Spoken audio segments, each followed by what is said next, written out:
জন্ম মৃত্যু শংসাপত্র নিয়ে দুর্নীতির অভিযোগ শুধুমাত্র কলকাতা পুরসভাই নয়, বিভিন্ন জেলাতেও একই যোগে চলছে তল্লাশি অভিযান। এই মুহূর্তে বীরভূমের দুবরাজপুর এবং সিউড়ি পুরসভার ছবি আপনাদের সামনে তুলে ধরব।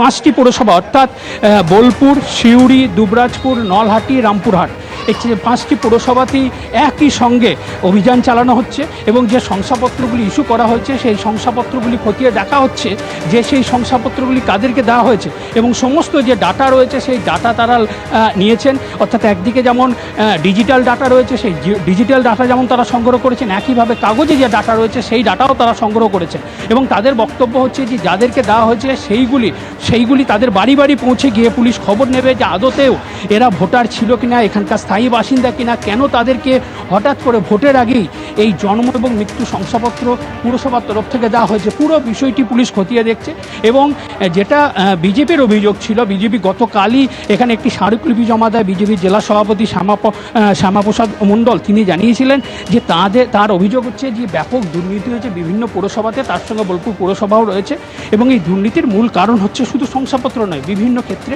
এবং শংসাপত্রের অভিযোগও তিনি তুলেছিলেন এবং তার ভিত্তিতে আজকে যে পুলিশ অভিযান চলছে, এখনও পর্যন্ত আমরা দেখতে পাচ্ছি যে পুলিশ অভিযান চলছে বোলপুর থানা পাশেই। সেখানে আমি আইসির সঙ্গে কথা বলেছি, তিনি জানিয়েছেন যে এই মুহূর্তে অভিযান চলছে এবং অভিযান এখনও চলবে, কারণ যেহেতু যে ডাটাগুলি তাদের সংগ্রহ করছেন সেই ডাটাগুলি সংগ্রহ করার পর তারা পুরোপুরি তদন্তে নামবে, এটাই তাদের বক্তব্য ছিল।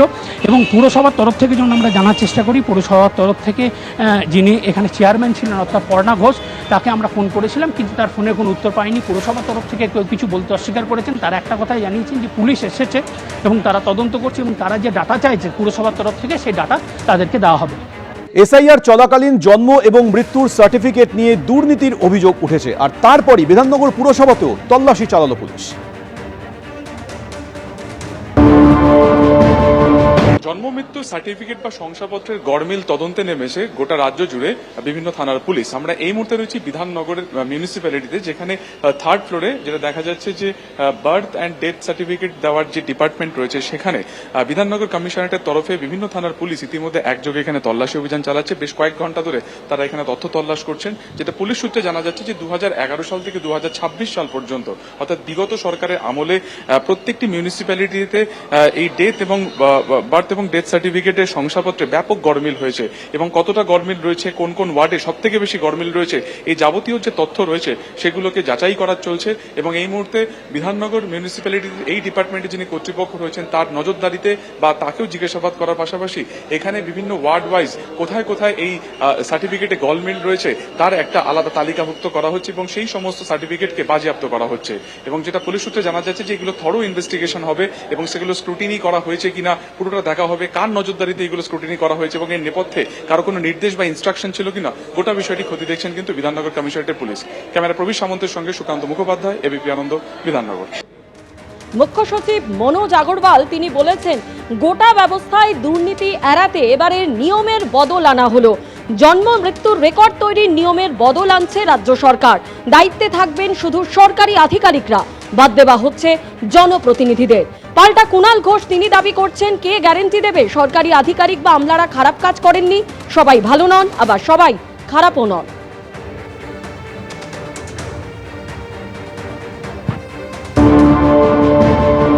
অনেক স্কিমে যে আছে যেখানে বলা আছে কি প্রধান থেকে এটা ভেরিফিকেশন হবে, প্রধান থেকে সিগনেচার হবে, ওটা আমরা করাতে পারছি না। প্রধানই নেই ওখানে। প্রধান যে আছে due to some reason or other reason আসছে না, ইয়া প্রধান রিজাইন করে দিচ্ছেন, উপপ্রধান রিজাইন করে দিচ্ছেন, গোটা ব্যবস্থা চলমারাই গেছে। এখন যেটা আছে অনেক জায়গা আমাদের কাছে কিছু সিস্টেম নেই অ্যান্ড এমন কোনো অ্যাক্ট রুল নেই যে সিস্টেমকে রিপ্লেস করতে পারবো by government servants in the panchayat. Even financial power যেটা আছে আজকের দিনে সব আছে পঞ্চায়েত প্রধান কাছে, এক্সিকিউটিভ মেয়র কাছে। ফাইন্যান্সিয়াল পাওয়ার মেনি এটা অন্য স্টেটে সব জায়গা অফিসার কাছে থাকবে, কিন্তু অফিসারের দায়বদ্ধতা আছে কোনো গন্ডগোল করবেন under PC act, under PMLA, so many action যেটা আছে ডিসিপ্লিনারি কন্ডাক্ট রুলস হতে পারে। কন্ডাক্ট রুলস যে আছে কোনো আমি দেখিনি কোনো মেয়র জন্য या কোনো প্রধান জন্য কোনো কন্ডাক্ট রুলস আছে যে কোনো জানা আছে, বাট গভর্নমেন্ট সার্ভেন্ট জন্য কন্ডাক্ট রুলস ফ্রম ডে 1 থেকে আপনি চাকরি জয়েন করেন তখন থেকে থাকে, একটা সিস্টেম প্রসিজার থাকে, এই জন্য গভর্নমেন্ট সার্ভেন্ট করে, বাট অফকোর্স আন্ডার তদারকি of the political executive and the executive of the state. Panchayat পুরসভা বা জনপ্রতিনিধি মানেই ভুল দিচ্ছেন এই কথাটা ঠিক না। কে গ্যারান্টি দেবে যে সরকারের অফিসার বা সরকারি লোক বা আমলারা খারাপ কাজ করেন না? কেউ কোনোটাতেই সবাই ভালো নন, কোনোটাতেই সবাই খারাপ নন। তা জনপ্রতিনিধি মানে তার তো একটা গণতন্ত্রের সম্মান আছে, তা আপনি কি করে তার পুরোটা কেড়ে নিতে পারেন? আবার যে অফিসার বা যে সরকারি আমলারা থাকবেন তারা যে একদম সব নির্ভুল দেবে, এটা কি করে হতে পারে? আমলারা নিশ্চয়ই জনপ্রতিনিধিকে গাইড করবেন, কিন্তু গোটাটা জনপ্রতিনিধিরা এলিমিনেটেড হয়ে যাবে, এটা কি করে হতে পারে? কলকাতার একাধিক বড় অফিসে পুলিশের তরফে তল্লাশি চলছে, এর মধ্যে 10 নম্বর বড়ও রয়েছে। সরাসরি কথা বলবো, ঐশী মুখোপাধ্যায় আমাদের সঙ্গে রয়েছেন। ঐশী, তথ্যের কোনো গরমিল রয়েছে কিনা তার সন্ধানেই কিন্তু প্রায় 6 ঘন্টা ধরে গলফগ্রিন থানার পুলিশ এই 10 নম্বর বোরোতে এসে উপস্থিত হয়েছেন এবং তারপরে কিন্তু যাবতীয় যা নথি রয়েছে তা অ্যানালগ হোক কিংবা ডিজিটাল, প্রত্যেকটা নথি কিন্তু খতিয়ে দেখা হচ্ছে। হাসপাতাল কর্তৃক যে সমস্ত তথ্যগুলো তারা পেয়েছেন তার সঙ্গে সামঞ্জস্য রয়েছে কিনা এই বড় অফিস কর্তৃক যে সমস্ত শংসাপত্র অর্থাৎ জন্ম মৃত্যু শংসাপত্র প্রদান করা হয়েছে সেগুলোর সঙ্গে, সেটাও কিন্তু মিলিয়ে দেখা হচ্ছে। এবং কত তারিখ থেকে কত তারিখের মধ্যে যে অনুপাতে মূলত শংসাপত্র দেওয়া হয় সেক্ষেত্রে তার কোনো বাড়বাড়ন্ত হয়েছে কিনা, মূলত গরমিল কোনো রয়েছে কিনা সেটাই কিন্তু খতিয়ে দেখা হচ্ছে, এমনটাই কিন্তু সূত্র মারফত খবর। 6 ঘন্টা ধরে কিন্তু তারা একদম পুঙ্খানুপুঙ্খভাবে যাচাই করছেন এবং সে কারণে কিন্তু রেজিস্ট্রার থেকে শুরু করে যে সমস্ত ডিজিটাল কপি তাদের রয়েছে সেগুলো পর্যন্ত তারা খতিয়ে দেখছেন। এই যে অফিস তার দোতলায় রয়েছে, অর্থাৎ এই স্বাস্থ্য বিভাগের দোতলাতেই রয়েছে সেই রেকর্ড রুম, যেখানে কাগজের মাধ্যমে লিখিত আকারে অর্থাৎ রেজিস্ট্রারে নথিভুক্ত থাকে কবে কে কোন হাসপাতালে জন্মেছে এবং কোথায় কার কোন হাসপাতালে কোন সময় মৃত্যু হয়েছে, তারিখ ধরে প্রত্যেকটি ইনফরমেশন ইনপুট তা কিন্তু ওখানে নিবন্ধিত রয়েছে। সেই নিবন্ধকরণের সময় কোনো রকম কারচুপি হয়েছে কিনা বা কোনো গরমিল রয়েছে কিনা সেই বিষয়গুলোও কিন্তু খতিয়ে দেখছে গলফগ্রিন থানার পুলিশ। আমরা জানাচ্ছিলাম যে সকাল থেকেই কিন্তু এখানকার যারা স্বাস্থ্যকর্মী স্বাস্থ্য আধিকারিকরা রয়েছেন তারা সহ কিন্তু প্রত্যেকের মধ্যে একটা সমন্বয় এবং প্রত্যেকেই কিন্তু এই বিষয়টাকে খতিয়ে দেখছেন।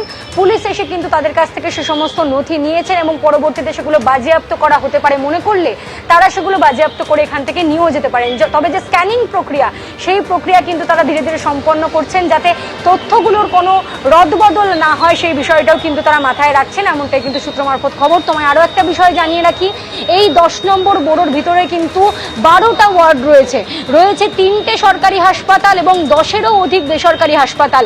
তাই একটা বিশাল সংখ্যক বার্থ সার্টিফিকেট, ডেথ সার্টিফিকেট, জন্ম মৃত্যু শংসাপত্র কিন্তু এই বোরো 10 থেকে প্রদান করা হয় এবং এসআইআর এর সময়তেও কিন্তু একাধিক শংসাপত্র এখান থেকে প্রদান করা হয়েছিল। সেটা কতটা যুক্তিযুক্ত এবং আসলেই নির্ভুলভাবে দেওয়া হয়েছে সেটাই কিন্তু তারা খতিয়ে দেখছেন। প্রিন্স আনোয়ার শাহ রোডে রয়েছে একটি কবরস্থান, সেখানে যে সমস্ত মানুষের অর্থাৎ মৃত ব্যক্তিদের কবর দেওয়া হয়েছে তাদের নথিভুক্তকরণ ঠিকভাবে হয়েছে কিনা সেই বিষয়েও কিন্তু তারা নথি এনে সেই নথি কিন্তু যাচাই করে দেখছেন এবং প্রত্যেকটা জিনিস একেবারে গোটা বিষয়টা পুলিশ খতিয়ে দেখছে, বিভিন্ন তথ্যসূত্র তারা খতিয়ে দেখছেন। তোমাকে ধন্যবাদ। এদিকে রাজ্যে এসআইআর চলাকালীন জন্মমৃত্যু শংসাপত্র নিয়ে তৎকালীন বিরোধী দলনেতা শুভেন্দু অধিকারী কি বলেছিলেন শুনুন। কলকাতা কর্পোরেশন সহ বিভিন্ন জায়গায় যে ফলস বার্থ সার্টিফিকেট দেওয়ার লাইন এবং হুড়োহুড়ি চলছে এটা অশ্বডিম্বে পরিণত হবে। এটা করে মৃত ভোটারকে জীবিত, ফলস ভোটারকে পুনর্জীবিত আর অনুপ্রবেশকারী বাংলাদেশি মুসলিম রোহিঙ্গাদের ভোটার তালিকায় রেখে দেওয়ার যে বড় পরিকল্পনা নিয়েছেন খালার পার্টি, এটার সুবিধা হবে না। এবিপি আনন্দ, এগিয়ে থাকে, এগিয়ে রাখে।